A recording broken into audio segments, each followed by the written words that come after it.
Here's where I differ a little bit, and maybe I'm uneducated. It's clearly possible. Um, I don't think prices are high because of who's president.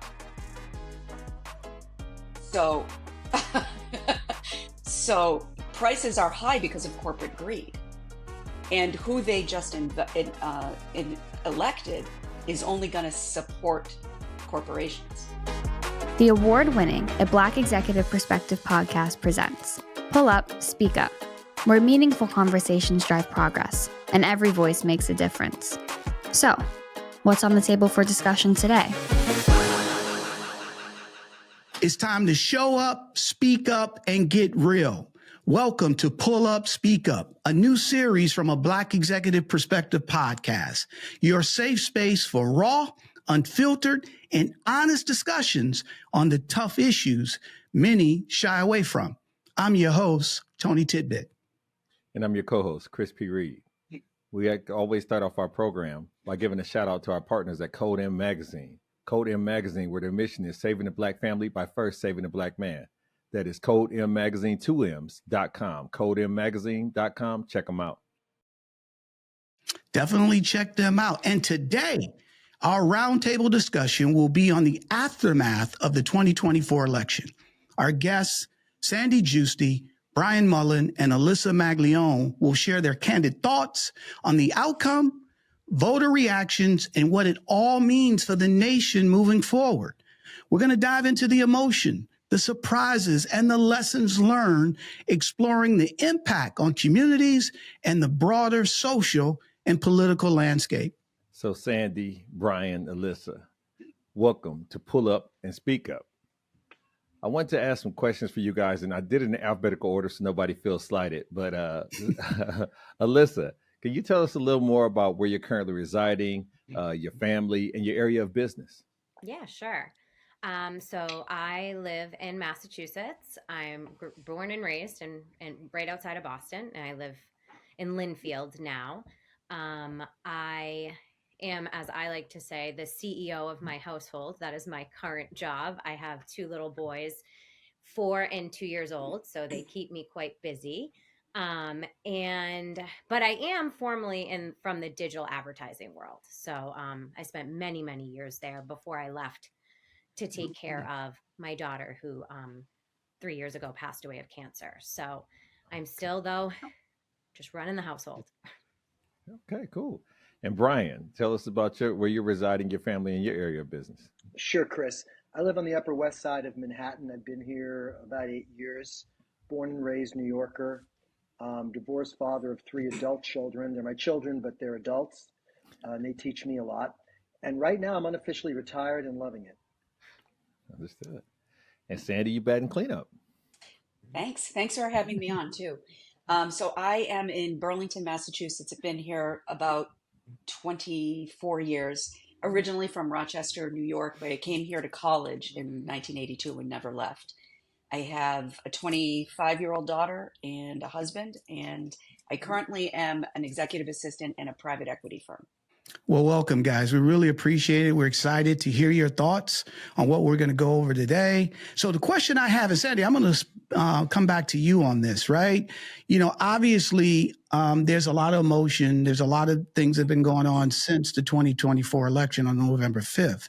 You guys have a busy schedule. You have families. You're working. So the question I have for you, which I will ask everyone, but I'm going to start with you. Why did you want to come on Pull Up, Speak Up to discuss these topics? I think it's always been my opinion that the reason we are in the situation we are in is because we don't talk about politics and religion. It's because we've been raised to make those taboo subjects. And I believe by not talking about them, it further divides folks on religion, politics, pretty much any topic. So I think the more that you can have civil conversations about things, even if you disagree, that's how you come together. Awesome. Alyssa. Yeah, that so well said. We really have been raised to not talk about politics. I mean, it's everywhere right now with Thanksgiving coming next week. It's anywhere you look, it's like, don't bring up politics. Don't bring up politics because, you know, it's going to divide your Thanksgiving dinner table.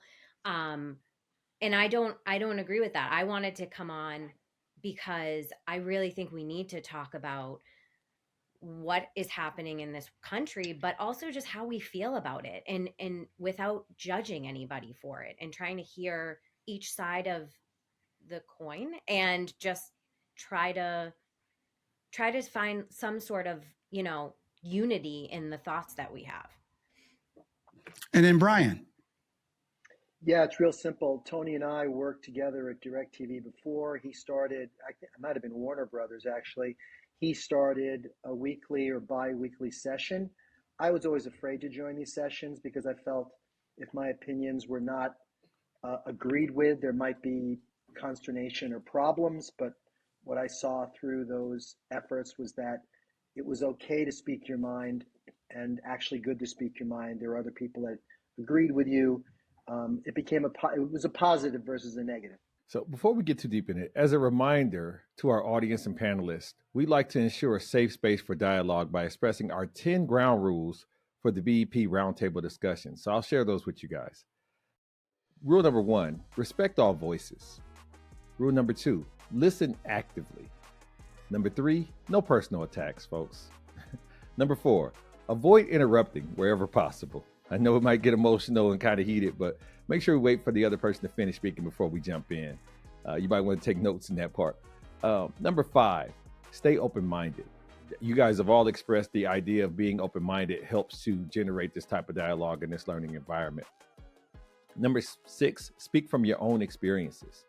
Make sure that you're personalizing what you're saying and not what you thought you heard or somebody told you happened on some kind of platform. And then number 7, stay on topic.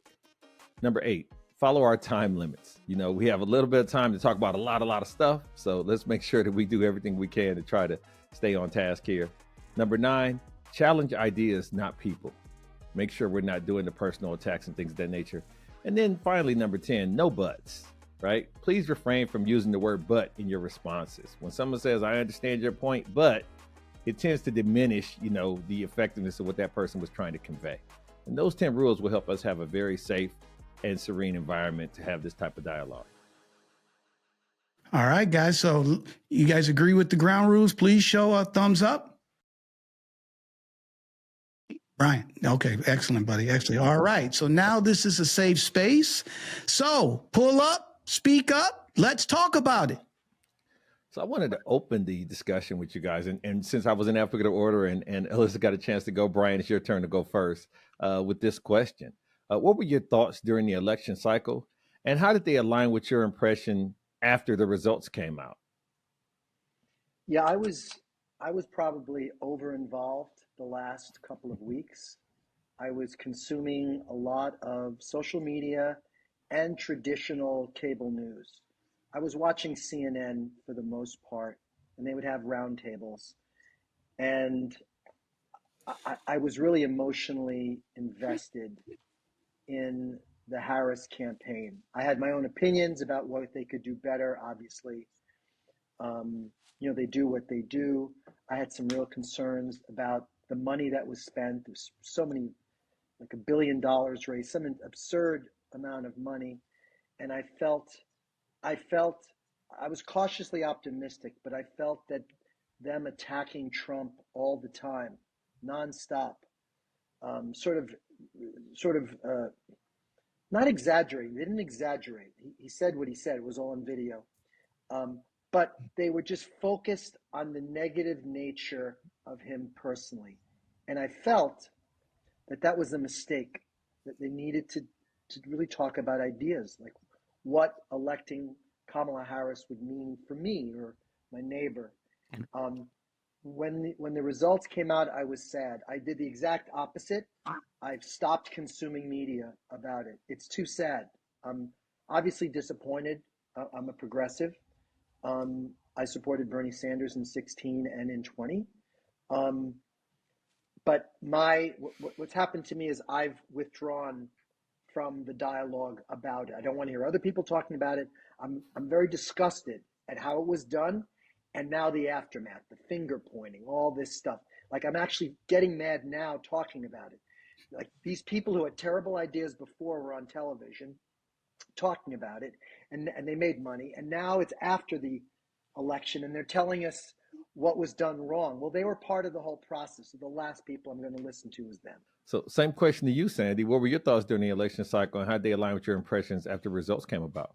Well, I'm going to agree with a lot of what Bryan just said, but to add my own input, I never thought Donald Trump would win.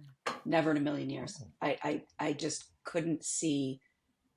I had a lot more faith in people and how people feel about other people than what happened. I also after as the results were coming out, and previous I was taking in a lot of media, I was watching everything, and then since then, says the woman who just said we need to talk about it, I stopped consuming all the media as well, just because I don't see a way forward. I don't see a peaceful way forward, but I'm also full of hope, and I think that in general humanity will do the right thing. And then lastly, Alyssa, same thing for you during the election cycle. Did they align with your impression of the outcome? Yeah, so I also was consuming a tremendous amount of media leading up to the election. I think I started well before, a couple of weeks before, or a month before. I started 107 days before, when Kamala Harris was clearly going to be the Democratic nominee. That alone filled me with so much hope. Just the fact that we were going to have this woman be the Democratic nominee, it just gave me so much hope and for the future of our country. And then definitely leading up to the election, there was just the amount of information that we were all consuming. I don't remember there ever being a time in my life that I've ever consumed this much information. And like Bryan and Sandy, I agree with so much of what they say about, there were things that I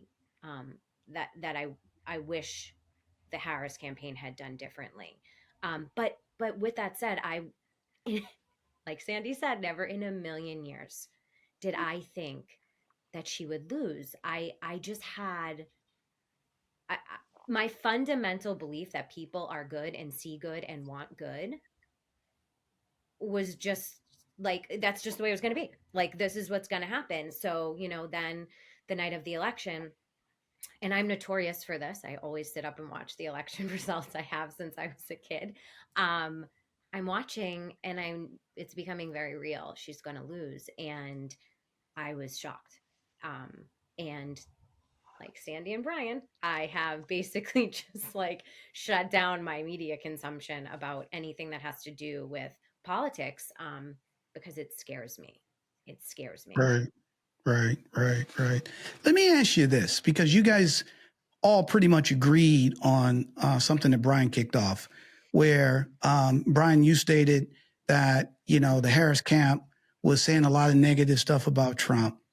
It really wasn't focused on what she or her administration would do for the American people, right? But at the same time, Sandy and Alyssa, you guys both said, I still didn't think they were going to elect him. Okay. So I got two questions here. All right. And I want you guys to tell me exactly. So what could have been said differently that would have made people change their vote from voting from Harris to Trump? What message would have been different that would have made people that they were basically, based on what you guys are saying, she was just basically saying he's this, he's that, versus I'm going to, help egg prices go down.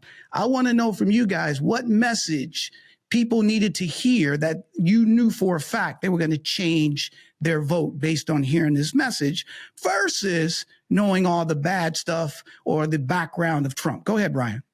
I was going to say, to me, the major miss was what I would have done. I would have allowed his former cabinet members, generals, people outside of her to say what they said about Trump, like their truth. They were in a meeting with him. He said this, he's a fascist, etc. But if I were her, I would have ignored it.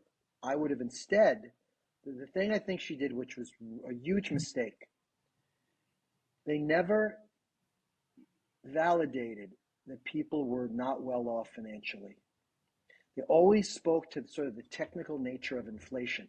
Oh, well, inflation's down. It's only up 2% now. Yeah, but the price of items is up 40% from 4 years ago. And if you, like, I'm okay. You know, I have money. I'll be okay when things are more expensive. I don't like it, but I can survive. But if you're a family of four, a family of five, a family of three, and you know you're buying groceries and it's $150, and it used to be 100. You know, just the fact that it was 148 last week isn't a win. You know, and I really think they ignored it. I think they essentially said, no, your feelings are not valid. Your reality is not valid. Things aren't that bad. Look at the stock market. So I actually never felt that they showed empathy for people that had real concerns. Now, there are people that had fake concerns, and there are people that aren't intelligent enough to know the difference, and they exist too. But you can only speak to the people in their world, and I think the Harris campaign didn't do that. I'm not sure why, but they didn't do it. So Sandy, Alyssa, if they did that, let's project. If they did that, do you think the election would have been different? You know, here's where I differ a little bit, and maybe I'm uneducated. It's clearly possible. I don't think prices are high because of who's president. So, so prices are high because of corporate greed, and who they just elected is only going to support corporations, big, huge corporations. So I think they're misinformed if they think he's going to bring grocery prices down.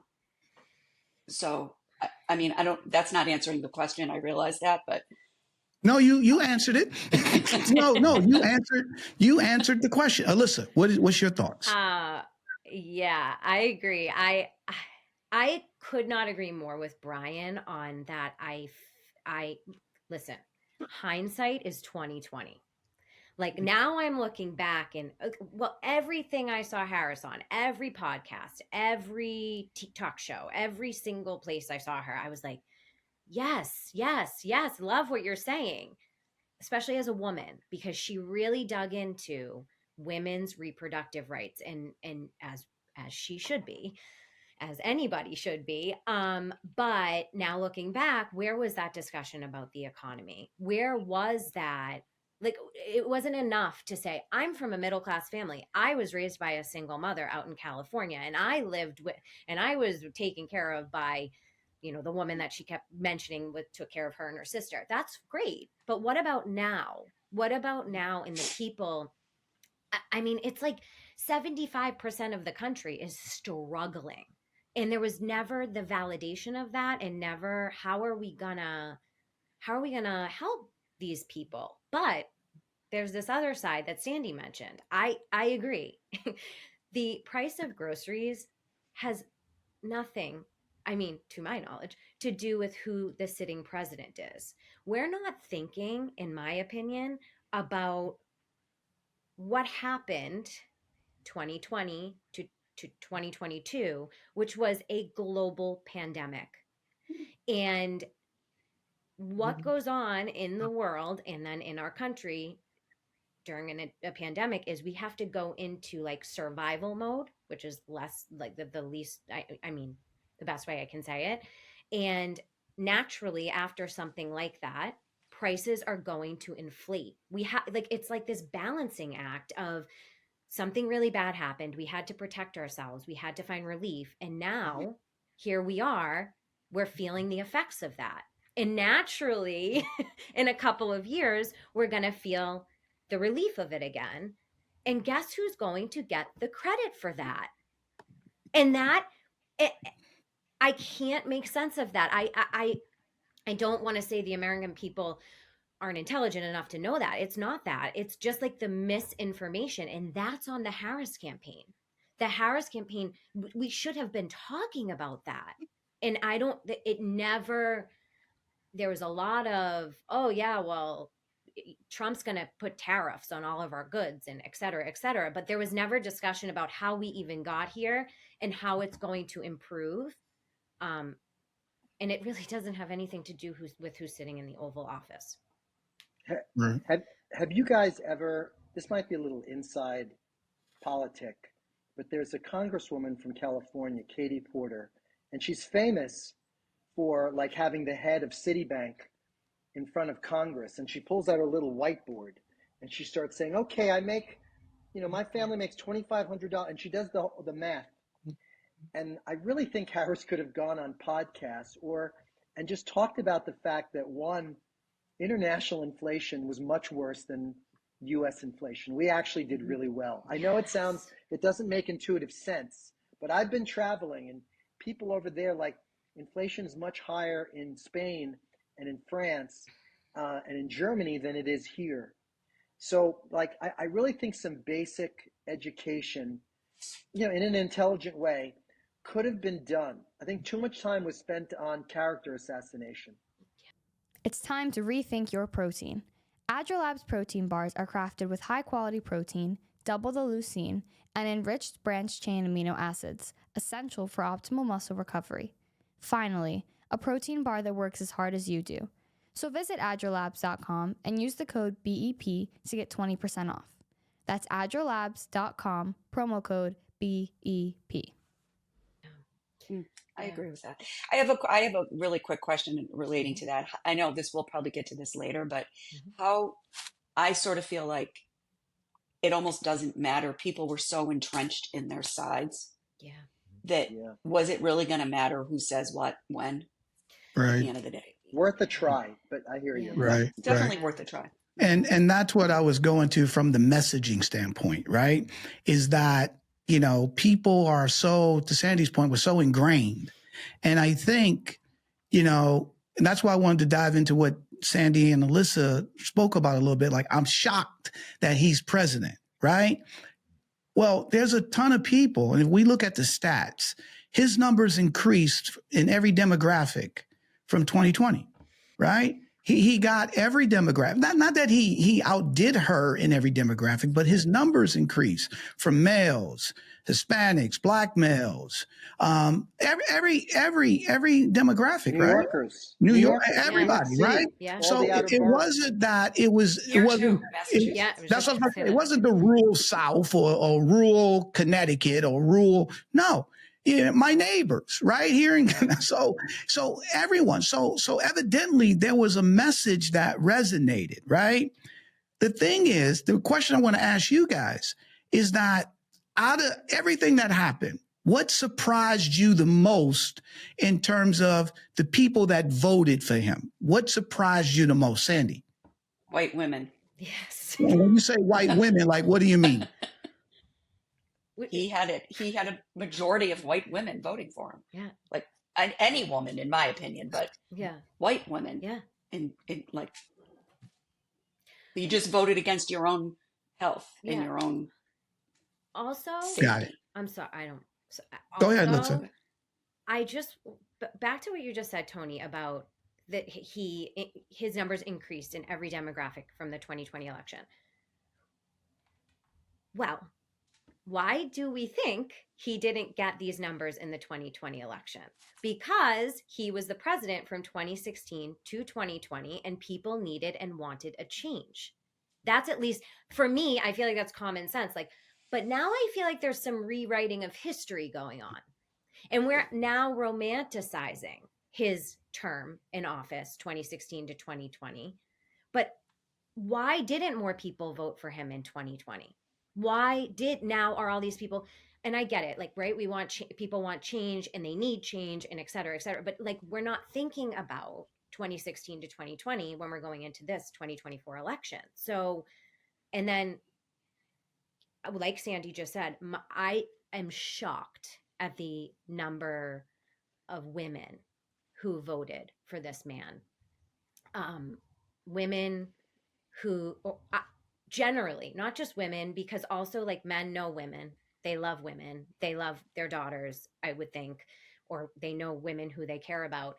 And I just can't wrap my brain around how you can go and vote for somebody who's like very clearly telling you you are not going to have the rights in the greatest country in the world that you should have. And so I Right. can't, and I also don't understand the like the Hispanic vote. I want to understand why so many Hispanic and Latino people are going and voting for this person, but I'm not like, how are the numbers greater? I'm Right. confused. Right. Is it that economy piece again? Is that what it comes down to? You guys spoke about some of the missteps of the Harris campaign and opportunities that you feel like could have been established during that time. But I would like to ask, and I'll start with you, Sandy. Why do you think Trump's message resonated with such a large portion of the electorate in 2024? Were there any particular parts that differentiated from the Democratic side that stood out to you? Well, I think going off what Brian had spoken about, where the Harris campaign sort of ignored the economy piece of it, I think the Trump campaign went heavy in on the economy and made big promises about what he was going to do for the economy, and that's, I think everybody says that, right? It's the economy, stupid, right? That, and then I also think this whole immigration thing, which also I believe there's been misinformation around. There's a lot. I mean, I know a lot of people I know personally on the Trump side of things. That was a big piece for them, was the flow of immigrants over, through the borders. And they didn't think that Democrats, they thought the Democrats were too welcoming, and everybody's getting free money and all of that. And Alyssa, what was your perspective on what about the Trump message, or I'm not sure how much you leaned into that message, but what about that message do you feel like resonated with the electorate in 2024? I agree with Sandy. I think there was a lot of discussion regarding the economy that you just didn't hear on the Harris side. And just, I mean, I've never heard anyone talk about immigration as much as Donald Trump does. I mean, if you go back to the debate, that's all he talked about. Every question he answered that had nothing to do with immigration, he answered with an immigration answer. Um, I don't really remember the Harris campaign talking that much about immigration and the borders. I think on the Harris side of things, there was so much discussion about reproductive rights, more like of these morality and ethics stances versus these very real things for so many people in this country that Trump really honed in on and JD Vance really honed in on. I mean, there was constant discussion about people having no money and not being able to feed their children and the price of eggs, etc. And I think that really resonated with people, because people are struggling. And I've heard from people on the Trump side, a lot of people saying, when Donald Trump was president, I had more money than I've ever had before. And now I can barely afford groceries every week. So I think that just really hit home for so many people in this country. And Brian, same to you. Obviously we are, it was mentioned earlier about the fact that we were all at home, and so we were able to save more money. But in the concept of Good why do point. you think Trump's message resonated with such a large portion of the electorate in 2024? Well, I actually think, like, I don't think he's a very bright man.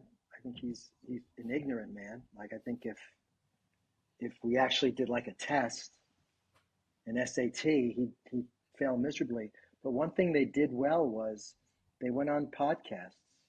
They sort of identified young men as this group of people that don't vote. So he would show up at UFC. He's always been like UFC guy, Hulk Hogan, Kid Rock, all these like what we would consider freaks.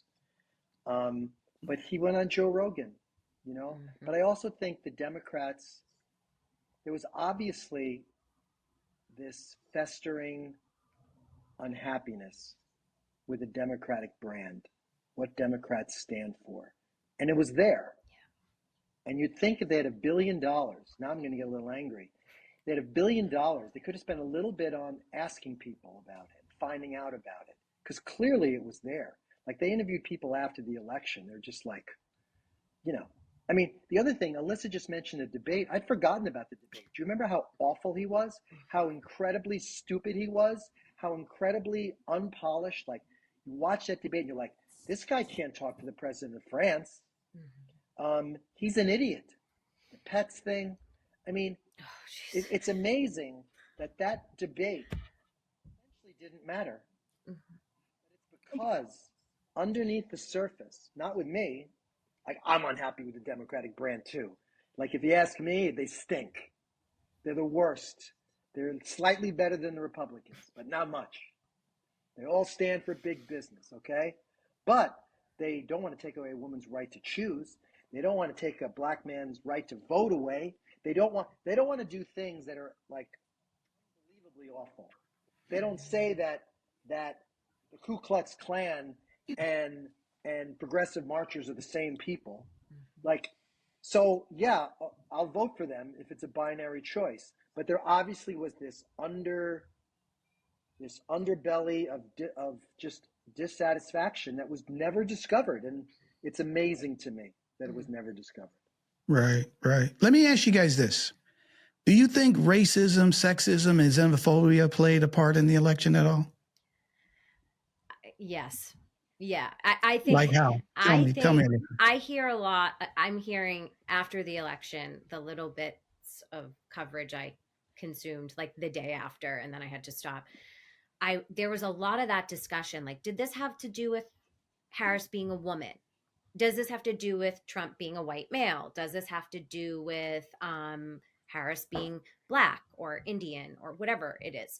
And a lot of experts were like, no, it doesn't show in the numbers. It doesn't show in the numbers. However, to Bryan's point, Donald Trump was spending a tremendous amount of time on podcasts specifically that young white men listen to. And we all know Donald Trump has little to no, I'm going to go with no, respect for women. And he doesn't speak with any respect toward women. So I can't imagine that it didn't have something to do with it. Like, I cannot imagine that there weren't men and women going in and voting for Donald Trump because they didn't think Harris could do the job because she's a woman or because she's Black. Now, we have had a Black president, but let's rewind to then in all the Obama had 2 years leading up to the 2008 election to prepare the American people for a Black man to be president. I'm using the word prepare not because I want to use that word, but that's how it's discussed. Oh, we have to get ready for this. We have to make people comfortable with it.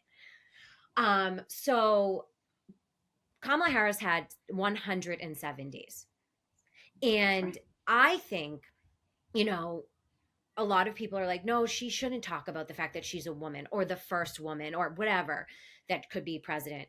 I actually disagree with that. I think we should be talking about that. I think we should be talking about it because it's important. Because the reality is, in this country, despite it being the freest country in the world and the most advanced country in the world, there's a gigantic chunk of this country who cannot even imagine the idea of a woman being in charge of anything, never mind the whole country. So yeah, Hillary ran and she won the popular vote. Let's not forget that she did win the popular vote. So I don't know that it's a huge reason why Kamala lost, but it has to be part of the discussion that she is a woman and she is a Black woman. Right. Sandy. Look at where I work in private equity, which is run by a bunch of 65-year-old white men. We don't have a woman in any sort of elevated position in my little microcosm of a company. And I just think that I don't think it's economic. I think it's broad-based throughout that people don't want to see a woman in power. Yeah. We're too emotional. Oh, right. Yeah, we can't be trusted with the nuclear code. So let me say this though, right? Let's look at the facts. right? Donald Trump has run for president 3 times. Who did he beat? Right. 2 women. 2 women. Mm-hmm. 2 women. Okay. What numbers increased this time? You guys just talked about it, right? The male vote. The males. All right. Who didn't even vote before. Yeah. All right. A lot of, so, I mean, the facts are, those are the facts. He beat 2 women, and then the guy he ran up against, he lost. Mm-hmm. So the country, based on that, the country doesn't seem like it's ready for a woman president. Okay. And it's not about qualifications. Bryan, what's your thoughts on that? Racism, sexism, xenophobia. Do you think that played a part in the election? I actually think the biggest part was the xenophobia. I think immigration and the economy.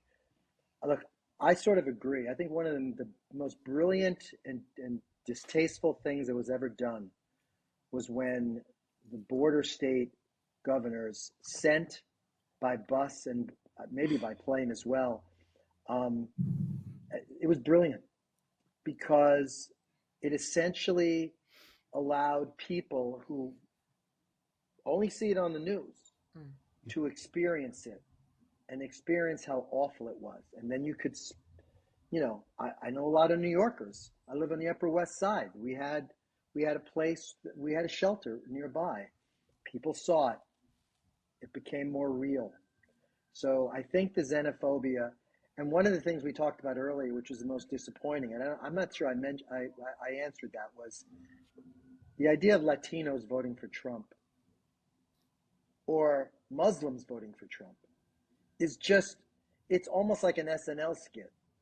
Like saying, okay, pull the lever for Trump, and then we're either going to kill you or you'll be deported right after. Mm-hmm. Okay? It's insane, right? But they interviewed people, and me and Alyssa are showing like we actually do watch a little after the fact. Yeah, that's true. They interviewed, some Latinos who said, we made our decision a long time ago. Like we made this decision 2 years ago. Like we don't think Biden knows what he's doing at the border. Let me throw this into the mix, okay? Because based on what I'm hearing, I want to ask you guys this question. Do you feel that the Harris camp, their campaign was more on morality, more on how terrible he is? Look at his background, right? And based on that, I wouldn't see anybody voting for him, right? Because to be fair, she had 200 Republicans come out and said, I worked with the guy. He's horrible. You look, the insurrection, okay, which people just forgot about, all right, that he tried to overthrow, right? The felony convictions, right? Let's be fair here, right? Let's educate, okay? In most states, if you have a felony, you can't even vote, okay? You can't vote. All right. He has felony convictions and he's running for president. So do you feel that really was the game plan? That, hey, let's just attack him. And then from a morality standpoint, yeah, eggs cost a lot more money. Yeah, all these other things. But people will look at their morality and say, we can't have him for president. What's your thoughts on that? Yes. Sandy. Oh. Yeah. Yes. Yes. No, it's true. So when you say yes, when you guys say yes, what do you mean by yes? Go ahead, Alyssa. Go ahead.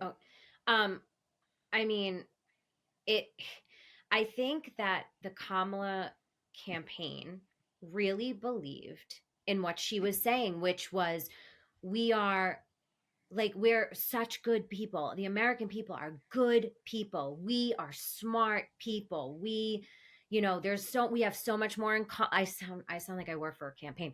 Guys, we have so much more in common than we do that divides us. And I don't disagree with that. However, she really played into it. She played into it so much so that I've never seen the amount of celebrities that were coming out and supporting her. I've never seen anything like that in any election in campaign history. And it was all morality, right? Like, how could we possibly go back 50, 100 years in terms of women's rights? And and black people, right, and black, sorry, not just black, all different nationalities rights. How can we people possibly get people, Civil yeah, rights. it's like civil, thank you, civil rights. Yeah, Like, no problem. how are we going to go back?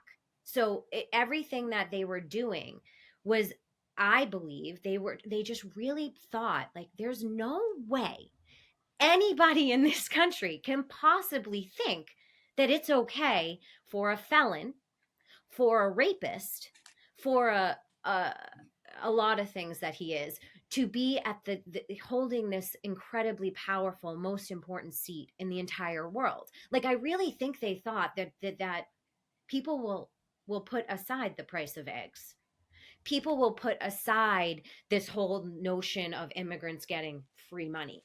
It means more to them. It's more important to them.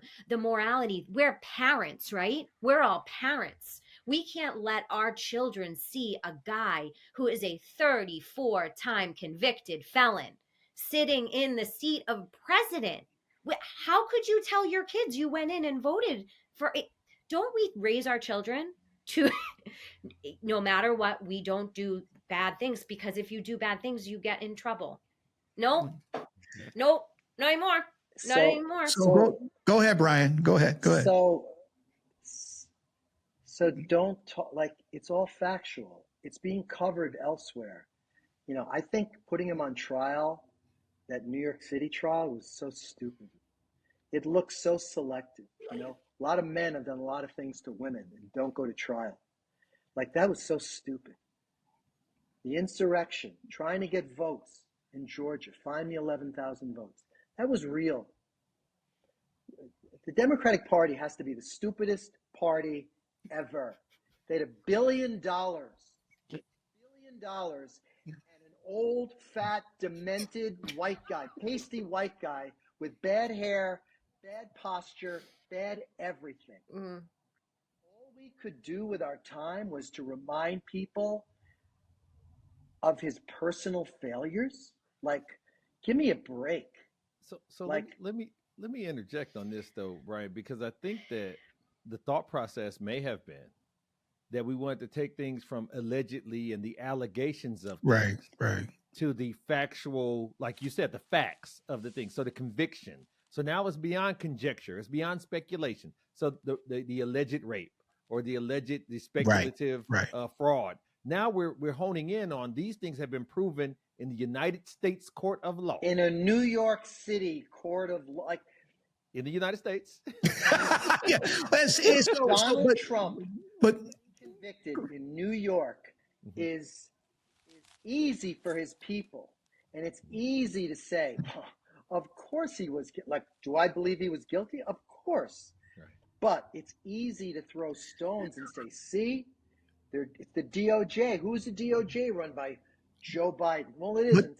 But Bryan, let me throw this in though. So, and again, these are the things that have transpired. So, it's unfortunate that now it depends on what court you get convicted in, right? The court don't matter, depending on where it's at.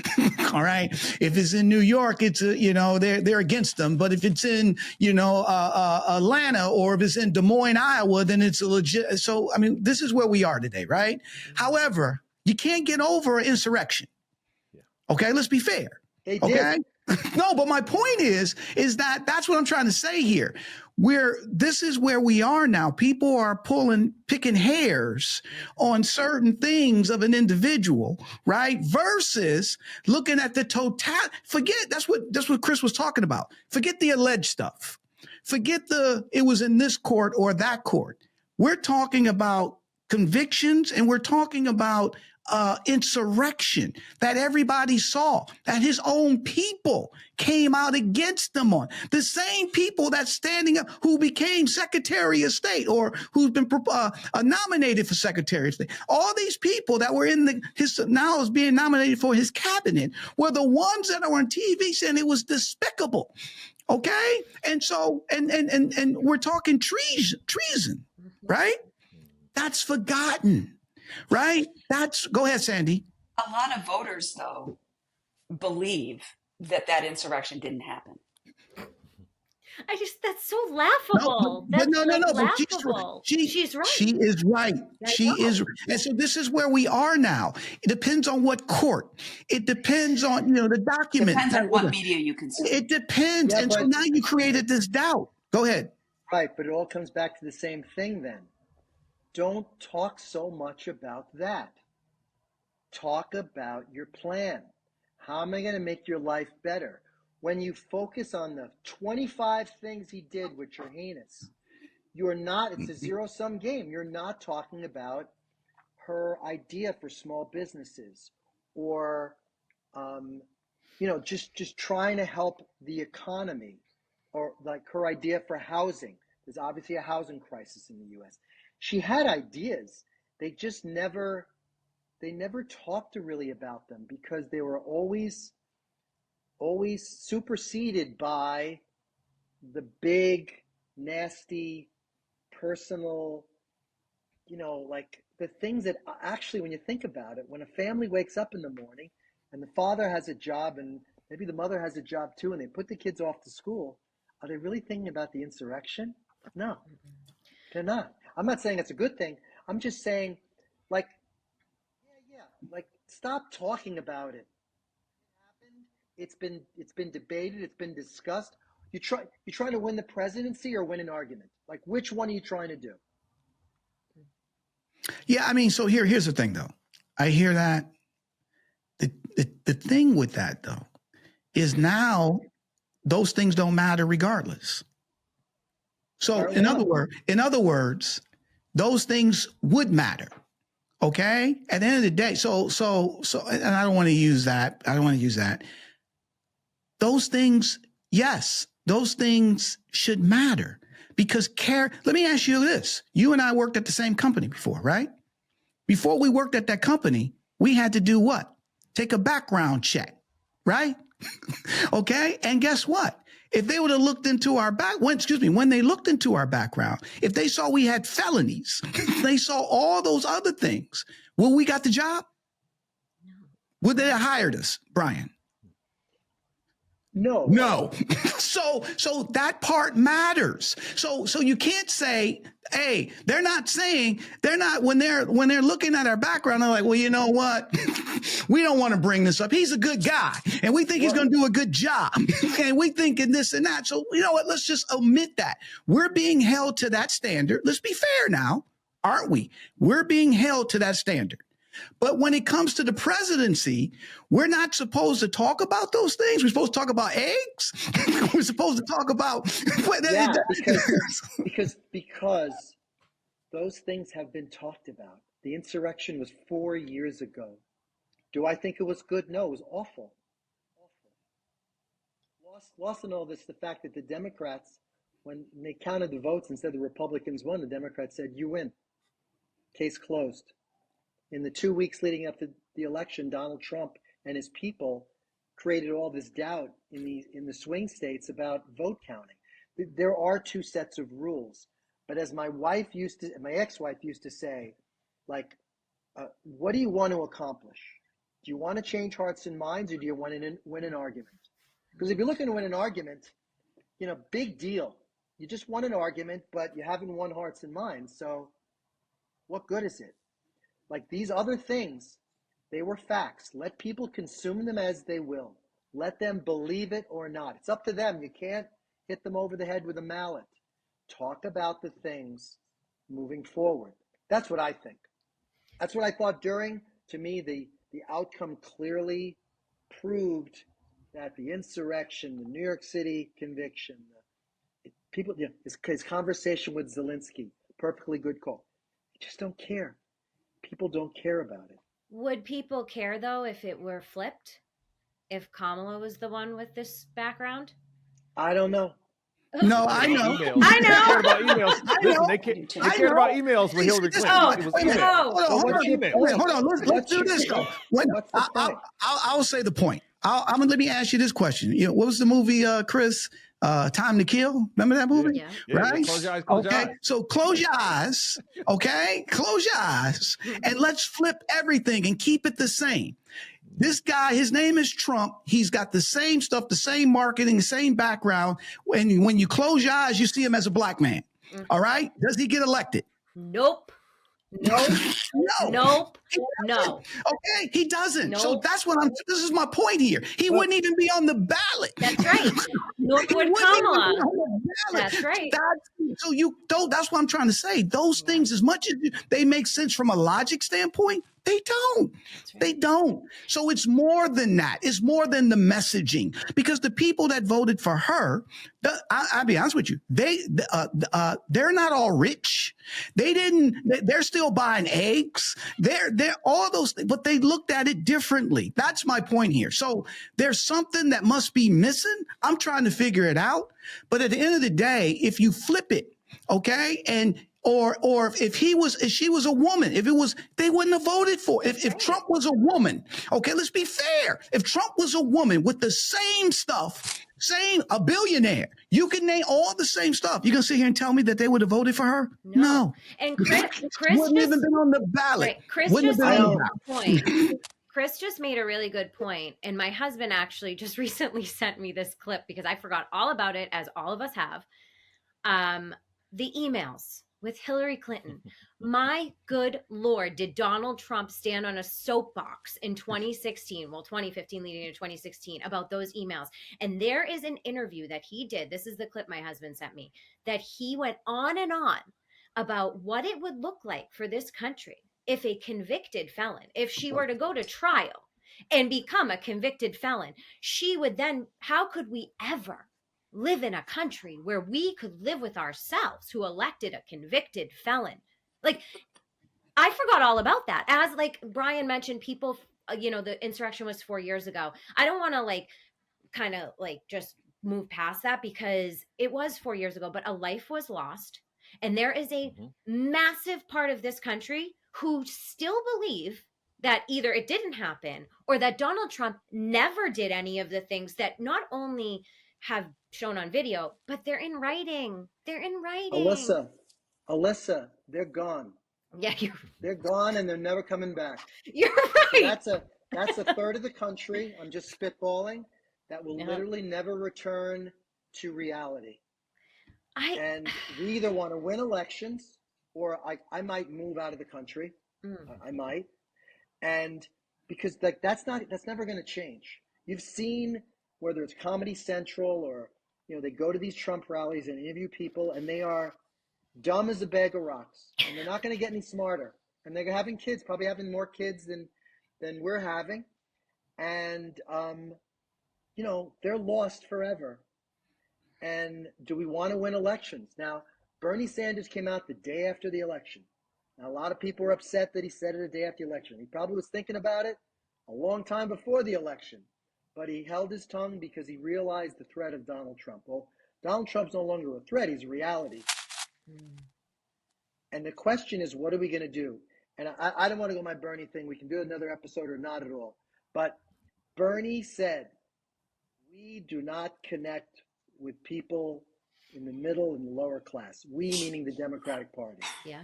We do not. They don't view us as such. And some of that might be ignorance, but a lot of it is the fact that we don't even discuss these issues. Shame on us. Shame on us. Sandy, let's get your thoughts on this. I actually have a thought on something else. Go ahead. Sort of related. So we were talking about how the different things that the Republican ticket was talking about, and how that the Democrat ticket was talking about, and how it might disenfranchise the Republicans.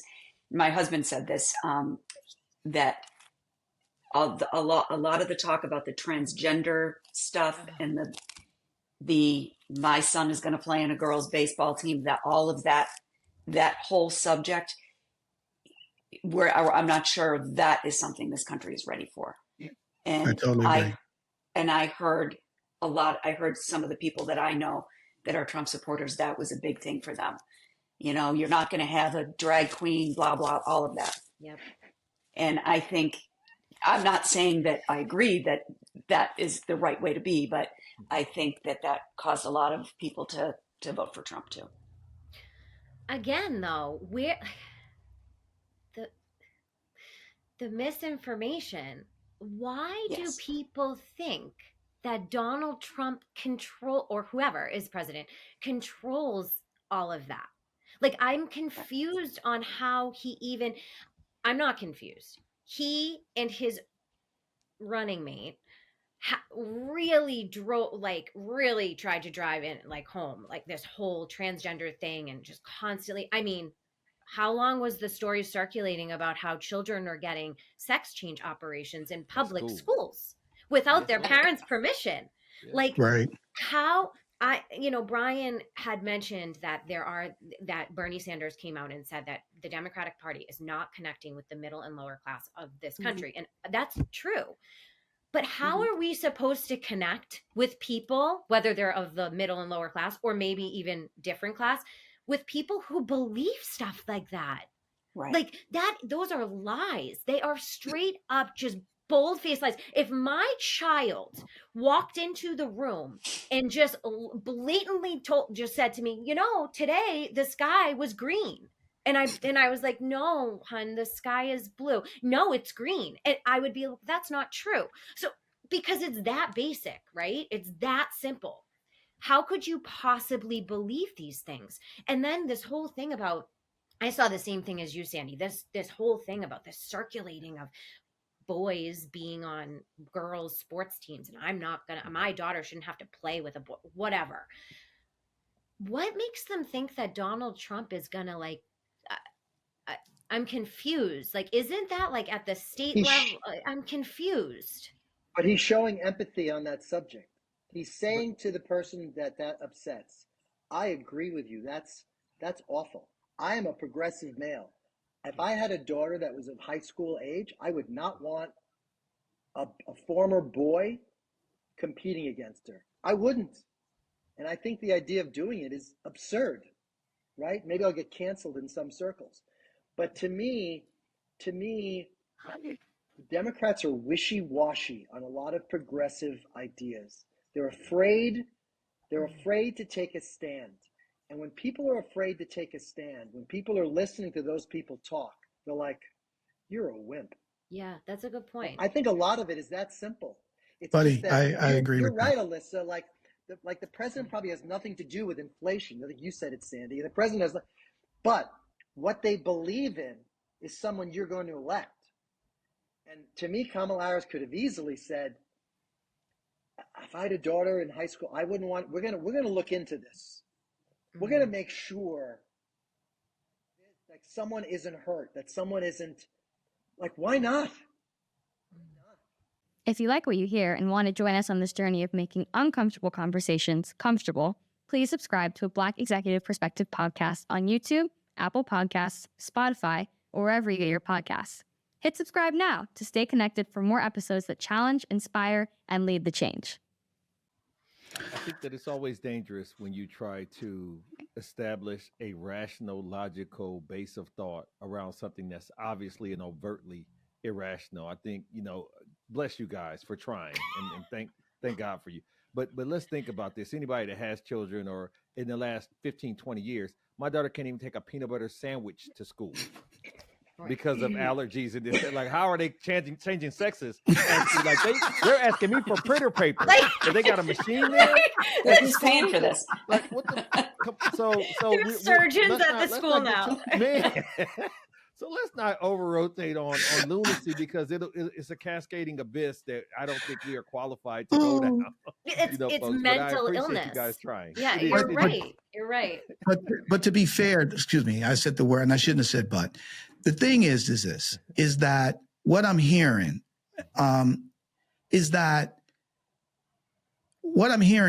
the dumbing down of information that people can accept. That's basically what I'm hearing. What I'm hearing is that the majority of people in the United States does not pay attention to what goes on. It doesn't, and we can say they're not high school grads, what case may be, but they're not aware.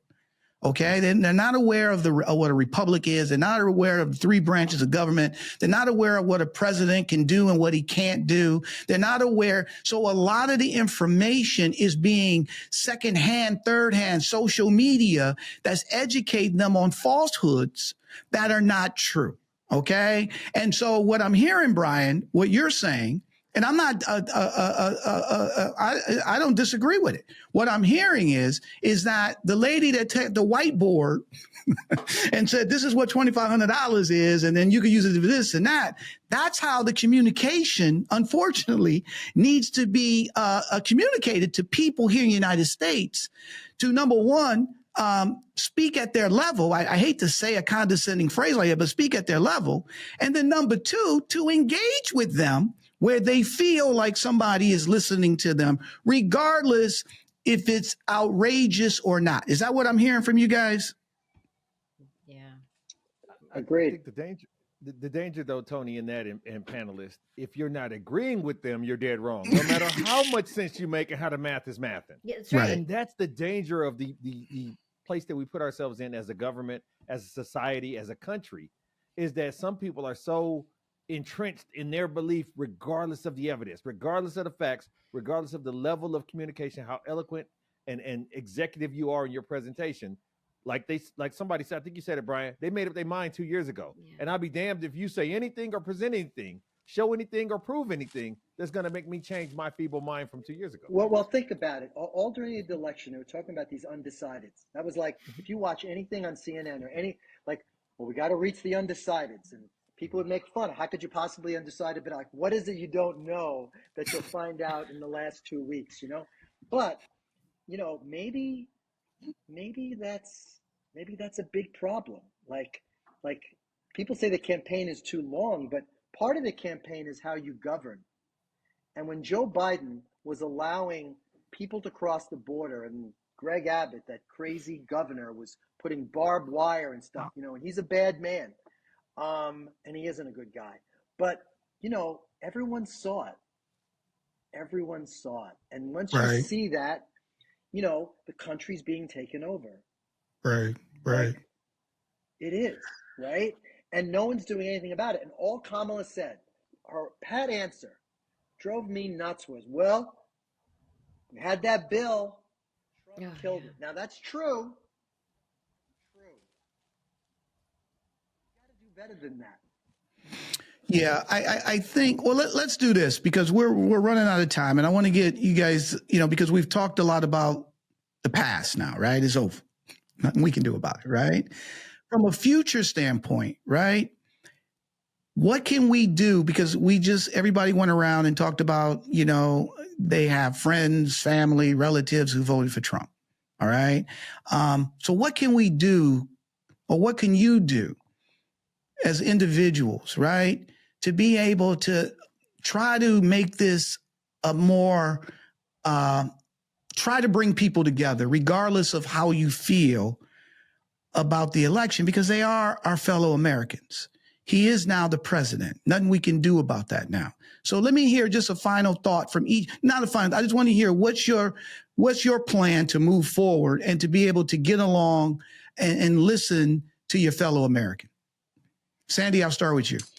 Well, what I'd like to do is to be able to sit down with people who think differently than me and have a civil discussion with them without it turning emotional. And I'm not saying they're the only ones that would get emotional. But that's what I would like to do. Sort of what we have been doing is not talking about anything, talking about the weather. And this is what I struggle with. I struggle that's not the way to go forward. I guess as I'm talking, I'm thinking, all you can do is try to put yourself in somebody else's shoes, try to understand how they think and why they think that. And then at the end of it all we can do is be nice to each other, be kind to each other. Thanks. Bryan. I got to be honest with you. I live in New York City. I'm not super interested in trying to figure out why a Trump voter voted the way they did. I'm not. Because I don't think I'm going to like what they have to say. Now, I have some friends, some Jewish friends that were single issue voters. They thought Harris and Biden were soft on Israel. I think that's factually incorrect. I've made my point to them. I've had problems with people like that. I've had people that have sort of shunned me now because they're suggesting I'm anti-Israel, and I'm just like, no, I'm not. You're not actually seeing the full picture. And I get that you're close to Israel. You're Jewish. I'm not, but I'm sorry. So I'm sort of, I saw that question and I was just like, I don't know. Do I want to bang my head against the wall? Not really. Okay, buddy. Okay. What I hope happens is people see the real Trump. They'll see that tariffs are stupid. They'll see that deportations are expensive. They'll see that inflation will get worse. They'll see that I mean, I don't hope this happens, but the stock market won't be as good. Like he stinks. He's awful on every freaking level. I know. I've said many times, I hope they all get what they voted for. Yeah. Like, for me to tell him, there's no impact. Oh. There's an impact. Sorry. No. I love it. I'm glad we're doing pull up, speak up, because Alyssa. I agree with both of you. Like why keep banging my head against a wall? However, but then on the other side of it, it's like there's so much of me that believes there's some way, somehow I can maybe get through. And I know that's probably just hopeful. But the overarching thing here, and something that I think really bothers me, and we really hope people at some point start to think about, is how privileged we all are. We are all incredibly privileged to live in this country, regardless of your race, your gender, or your socioeconomic status. Right. We are privileged because of the freedoms that the democracy we live in has granted us. And we, as a collective society, share those freedoms. Now, that does not mean that there aren't people living in this country that do not get the same treatment as others. I'm not ignorant to that. But inherently, we all share the same freedoms because that's what the Constitution grants us. And this is where we live. So I think that most people in this country, I would say the vast majority of people in this country, take that for granted and forget that that's why so many people are trying to get into this country, because of the horror that they're living elsewhere. Right. And I just think we are constantly just everything we take for granted, and we complain about every single possible thing there is to complain about. And I just really hope moving forward, we can maybe start to realize how lucky we are that we can complain, that we can sit on this podcast and say what we feel and what we want without worrying when I shut my computer that I might have a hit on me, because that's the reality of what might be in a year or two with Donald Trump president.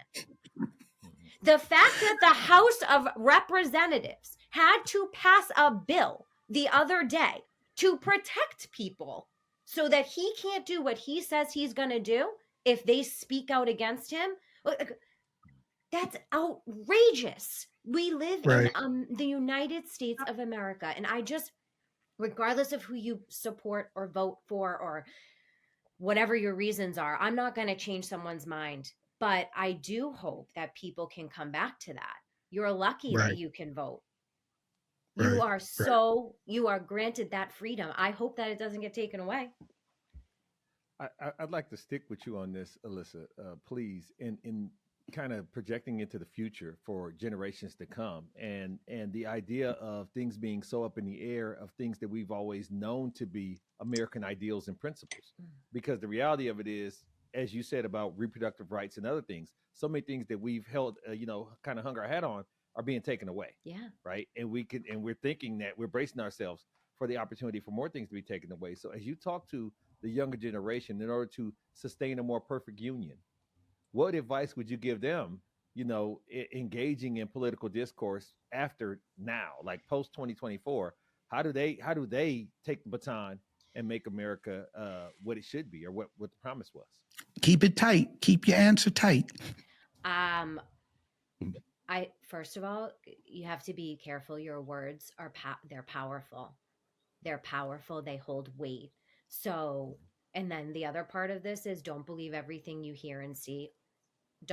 on social media, because that's just not how you should be consuming your information. I think we need to start educating kids, like truly educating them on how our government works, and maybe so that they can better understand the way that things internally work, so that they can understand what your vote really means. So Bryan, for you, with the next generation, how to sustain or form a more perfect union, what advice would you provide to them to make sure that they can, change the course? I don't know if they'd listen to me because I'm an old fart, but I would just say educate yourself. If you just sort of blow in and hear a podcast, Trump's talking on Joe Rogan, or he's talking on one of these other young male podcasts, well, I mean, there's nobody fact checking him. There's nobody doing anything. So I would say try to educate yourself with multiple forms of information. Again, I don't know. I almost think people have to learn. Like, we all have failure in our lives, right? And we learn from failure. And I think everyone's going to have a personal failure who voted for Trump. Sandy, same thing for you, next generation. How do you, help them to generate a more perfect union in post 2024 election? I think the only way you make change is starting with yourself. And I think people need to self-reflect, really dive into what they feel and how they feel about the world around them. And most importantly, get involved in your local community right now. Be involved in, whether you're involved in politics or you're involved in voting, and vote from dog catcher right on up. Because so many young people are just not engaged with it at all, or they hop in on the last minute. Got it. Well, listen, we want to thank you guys for coming on Pull Up, Speak Up, and being part of the inaugural roundtable series.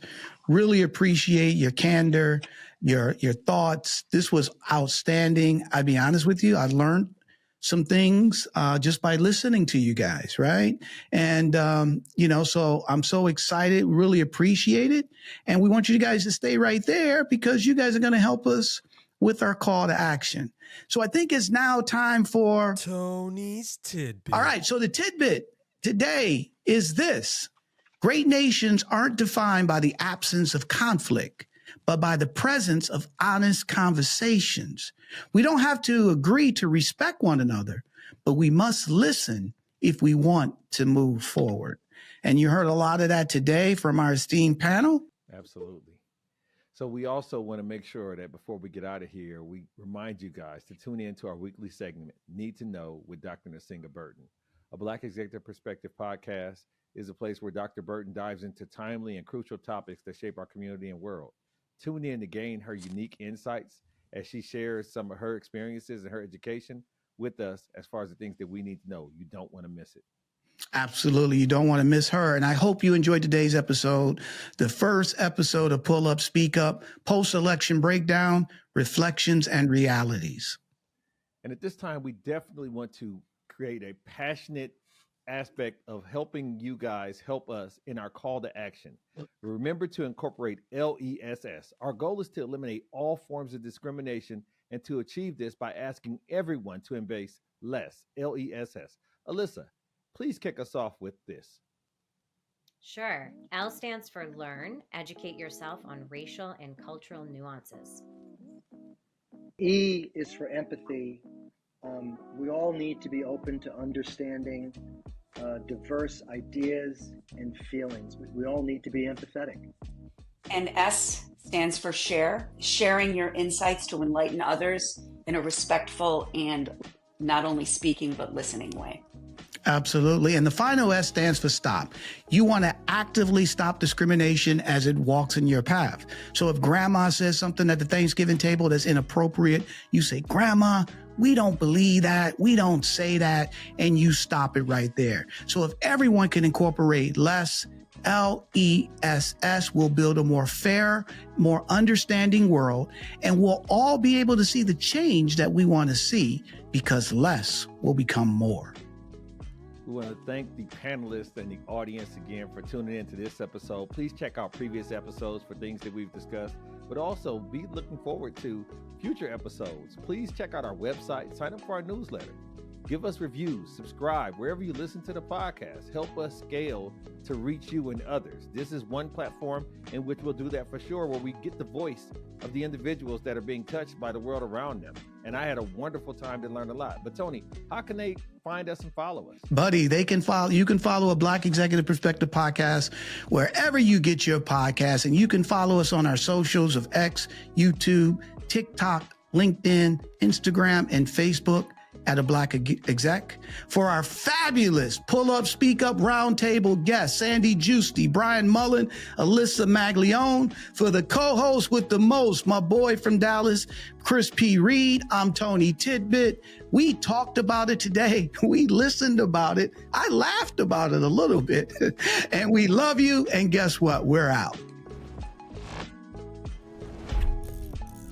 A Black Executive Perspective.